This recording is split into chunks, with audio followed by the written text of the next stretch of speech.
आज कुछ ऐसा हो गया कि मन थोड़ा उदास था, लेकिन क्या ही कर सकते हैं। चलिए बताती हूँ आगे क्या हुआ।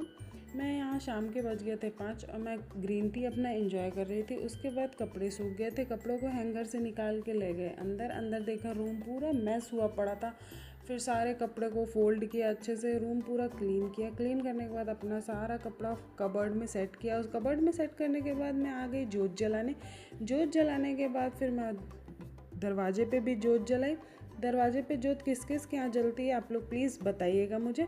मेरे यहाँ दरवाजे में शाम को जोत जलती है सरसों के तेल का। उसके बाद सरसों के तेल का जोत जलाने के बाद मैं पहुँच गई किचन में। किचन में सुबह की सब्ज़ी रखी हुई थी, तो मैंने सोचा पराठे बना के बेटू को खिला देते हैं, नहीं तो फिर वो भूखी हो जाएगी और फिर मैं काम करती रहूँगी। तो वो भूखी नहीं रहनी चाहिए, काम तो होते रहेंगे। फिर मैं उसको खिलाई खाना।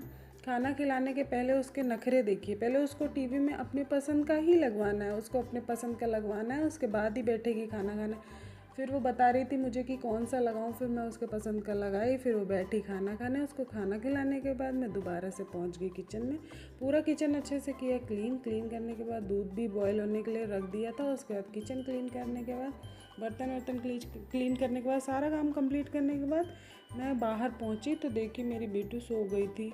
टीवी देखते देखते मुझे बहुत बुरा लगा कि अरे यार वो सो गई, मैं उसको बिल्कुल भी टाइम नहीं दे पाई खाना खिलाने के बाद। फिर वो सो गई तो फिर क्या करें, अब अकेले रहते हैं तो ऐसा ही होता है कभी कभी। हस्बैंड भी ड्यूटी चले गए, फिर मैं क्या करती। फिर किचन का भी काम पड़ा रहता है और उसको भी देखना, दोनों चीज़ पॉसिबल नहीं है ना। तो फिर टीवी में ऑन करके चली गई किचन का काम करने। तब तक लौट के ही देखा तो वो सो चुकी थी। फिर उसको उठाया तो फिर अंदर लिटाया रूम में, और वो बहुत जल्दी आज सो गई। तो फिर मैं सोची कि थोड़ा वॉक ही कर लेते हैं जब तक हस्बैंड नहीं आते। फिर निकल गई मैं बाहर वॉक करने। Okay bye.